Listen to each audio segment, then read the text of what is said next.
725 Le troisième niveau du monde miroir, nous ne devinerons jamais de qui il s'agit. Lumian et Franca se moquèrent simultanément, faisant semblant d'être impatients de spéculer. Bien sûr, ils n'ont pas immédiatement fait de suppositions directes. Ils prévoyaient de recueillir d'abord certaines informations indirectement avant de faire une supposition ciblée. Lumian remarqua le changement dans le destin de Morand-Avigny et réalisa qu'en tant que paladin disciplinaire, l'homme avait ses propres principes et limites mystiques. Il ne révélait pas volontiers des détails sur le chef du peuple miroir, mais il ne pouvait pas complètement réprimer son désir de partager, incapable de résister à l'influence hypnotique. Alors, il les a nargués avec vantardise.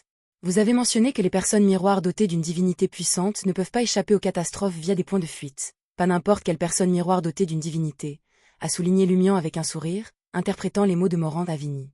Donc en d'autres termes, une personne miroir correspondant à la séquence 4 s'est échappée, et votre chef est une personne miroir d'au moins le niveau demi-dieu de la séquence 3. Le visage de Morand-Avigny montra instantanément de l'agacement alors qu'il regrettait d'avoir été trop détaillé, réalisant qu'il avait révélé par inadvertance des informations critiques. Encouragé par l'observation astucieuse de Lumian, Franca a souri et a demandé « Où sont maintenant les personnes évadées du miroir de la séquence 4 ? Que font-ils » Les lèvres de Morand-Avigny tremblèrent sous un effort évident, mais il resta silencieux. Exactement comme prévu de la part d'un paladin disciplinaire de séquence 5. Ce sont des experts dans l'art de résister aux interrogatoires et aux indiscrétions. Je me demande si la destruction de son lobe frontal lui ferait perdre ce dernier morceau de contrôle de soi, se demanda Lumian et il passa à un sujet moins sensible. Quelles sont les conditions pour que les personnes miroirs apparaissent ? Est-ce que tous ceux qui ont vécu longtemps dans le vrai rêve ont automatiquement une personne miroir correspondante ? Ou doivent-ils d'abord être exposés à une certaine corruption souterraine ? Cette question était basée sur les déductions de l'incident du Dream Festival. Ouf ! Morand-Avigny poussa un soupir de soulagement, ayant presque perdu le contrôle et dévoilé les secrets les plus critiques quelques instants plus tôt. La question actuelle l'a laissé se détendre un peu. Il répondit doucement. Sans le sceau ciblant spécifiquement Trèves de la 4e époque, le monde miroir contiendrait un reflet complet du vrai Trèves, y compris chaque habitant. Mais sous ce sceau, seuls ceux qui fréquentent les zones souterraines et entrent en contact avec une corruption spécifique laisseront une empreinte dans notre royaume miroir. À part cela, notre espèce a également d'autres origines. Le premier type est les descendants d'une fausse divinité. Les personnes miroirs correspondantes se manifestent dès leur naissance, quel que soit leur lieu ou qu'elles soient déjà allées à Trèves. La deuxième catégorie vient des lignées de certaines familles nobles de la 4e époque de Trèves, comme les descendants de la famille Tamara. C'est ainsi que je suis né. Cela n'est pas limité par le lieu ou l'environnement. Lumian et les autres ont compris que la fausse divinité dont il parlait était primordiale de Monès Chic. En tant que divinité maléfique supervisant le monde miroir, il était logique que ses descendants aient des liens étroits avec ce royaume unique. Pourquoi les descendants de la famille Tamara ont-ils un lien particulier avec votre monde miroir ? Demanda Lumian avec curiosité. Vos ancêtres ont-ils subi la corruption pendant la guerre des 4 empereurs, ou même avant ? Morand-Avigny fit une pause pendant quelques instants avant de répondre. Plutôt. Je ne suis pas sûr des détails de la corruption ni de la façon dont elle s'est produite, car c'était il y a trop longtemps. Peut-être que ces Tamara qui suivent la voie du jugement sans être elles-mêmes des gens miroirs, ou celle de la voie de la porte, en ont des traces. Le parcours porte était un autre nom pour le parcours apprenti. Lumian hocha la tête et demanda au nom de Franca et Jenna. Votre espèce excluait les personnes miroirs des autres démons. Ce sont des gens miroirs, mais pas de notre monde, répondit Morand-Avigny avec un sourire. Bien sûr, si les conditions que j'ai mentionnées plus tôt sont remplies, une personne miroir correspondant à une démone pourrait également naître dans notre royaume. Je vois. Franca et Jenna hochèrent légèrement la tête alors que Lumian changeait de sujet. Que font les gens miroirs qui ont quitté la clandestinité ? Sa question était large, ne faisant pas spécifiquement référence au peuple miroir de niveau divin. Morand-Avigny lutta un instant avant de répondre. La plupart d'entre eux restent à Trèves. Soit ils utilisent l'identité d'origine pour faire progresser leur statut dans diverses industries et organisations, soit ils se cachent dans l'ombre, développant secrètement leur faction. Le but est de déceler complètement la 4e époque de Trèves et d'accéder au 3e niveau, le plus profond, du monde miroir. Quant au reste... Morand-Avigny s'arrêta et sourit à Franca et Jenna. Certains ont infiltré la secte des démons pour localiser la cachette réelle de la fausse divinité. D'autres se sont rendus à l'Embure pour rechercher un objet, selon les instructions du chef. Ne me posez pas de questions sur les progrès de ceux de la secte des démons ou sur ce que recherchent exactement ceux de l'Embure. Ce n'est pas mon domaine de responsabilité.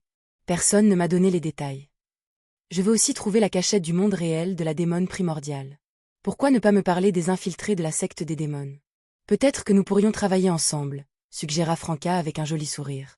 L'expression de Morand-Avigny disait tout. Plus la femme est belle, plus elle est trompeuse. Je ne tomberai pas dans le panneau. Je ne connais pas non plus leur identité. Seul le chef a toutes les informations. Très bien alors. Les yeux de Franca se tournèrent alors qu'elle continuait. Que vouliez-vous dire par le troisième niveau du monde miroir?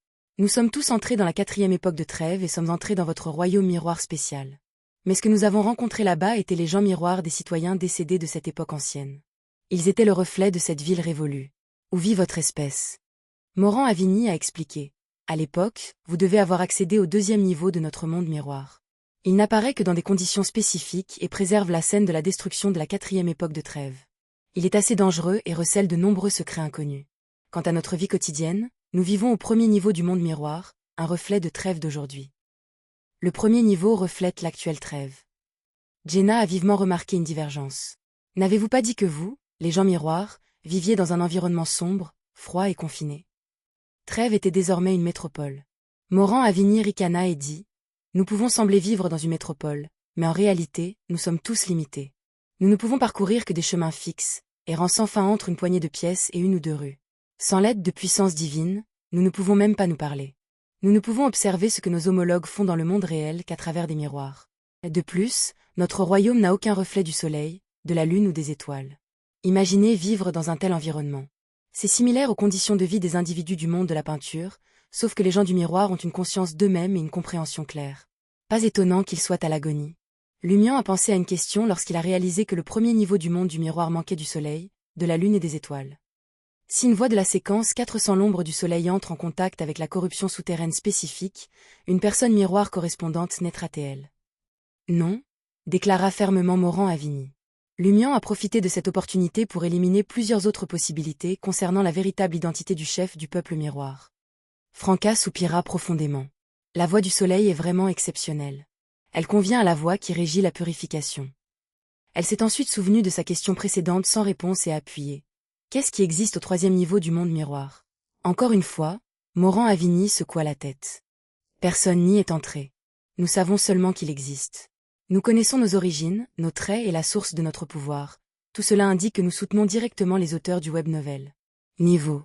Quant à la démon du chaos que nous vénérons et suivons, qui est aussi la démon primordiale, elle est piégée là pour une raison quelconque, gardant la vérité. Piégée là-bas, plutôt scellée là, protéger la réalité, une belle façon de le présenter. Lumian réfléchit brièvement avant de demander. De quelle vérité faites-vous référence? La vérité est la vérité. Morand-Avigny semblait confus, comme s'il n'avait jamais sérieusement réfléchi à la question.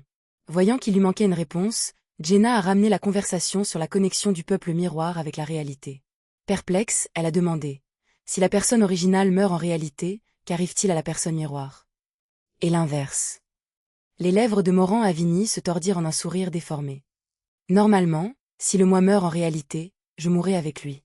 Mais si j'envoie mon vrai moi dans le monde miroir au préalable, l'impact de sa mort sur moi sera minime. L'inverse est également vrai. Quand j'étais encore dans le monde miroir, si un envahisseur me tuait, en réalité, je tomberais simplement malade et affaibli pendant un certain temps. À l'avenir, s'il n'entrait pas à nouveau en contact avec la corruption souterraine spécifique, aucune personne miroir correspondante n'existerait. Si je m'échappe dans le monde réel et que j'y suis tué, le vrai moi ne sera pas affecté du tout. Franca siffla et dit. Alors au lieu de tuer Morand-Avigny directement, vous avez trouvé un moyen de l'entraîner dans le monde miroir? Exactement. J'ai attendu qu'il savoure la noirceur, la froideur, l'isolement et la solitude avant d'en finir avec lui. Confirme Morand-Avigny avec un sourire. En bref, celui dans le miroir perd de son importance et n'aura aucun impact sur la survie de l'autre, qu'il s'agisse d'une personne miroir ou d'un individu réel. Si les deux sont dans le monde réel, la personne miroir est naturellement désavantagée. Lumian hocha légèrement la tête alors qu'il commençait à déduire l'identité du chef du peuple miroir mentionné par Morand-Avigny. Quelqu'un qui s'aventure souvent dans la clandestinité de Trêve, exposé à des corruptions spécifiques. Redoutable divinité, au moins séquence 3. Il doit être encore en vie. En gardant cela à l'esprit, Lumian ne pouvait pas le préciser davantage. Il n'avait d'autre choix que d'utiliser ses capacités de conspirateur pour télécharger toutes les informations pertinentes sur son réseau mental. Le surveillant de l'école de la vérité avait accompli un rituel et interagi avec le chef du peuple miroir. L'école de la vérité recherchait le dernier mausolée de l'empereur Rosel. Ils avaient obtenu quelque chose d'important. Le vortex était sur le point de prendre forme. Soudain, un éclair de perspicacité frappa Lumian, et une supposition incroyable lui traversa l'esprit. Il ne pouvait pas en être certain, car une hypothèse semblait discutable. Il fit 2 pas en avant et murmura un nom à l'oreille de Morand-Avigny. L'expression de Morand-Avigny changea radicalement, un mélange de choc et de panique. Lumian se retira et expira solennellement. Avez-vous découvert qui est le chef du peuple miroir? A demandé Franca.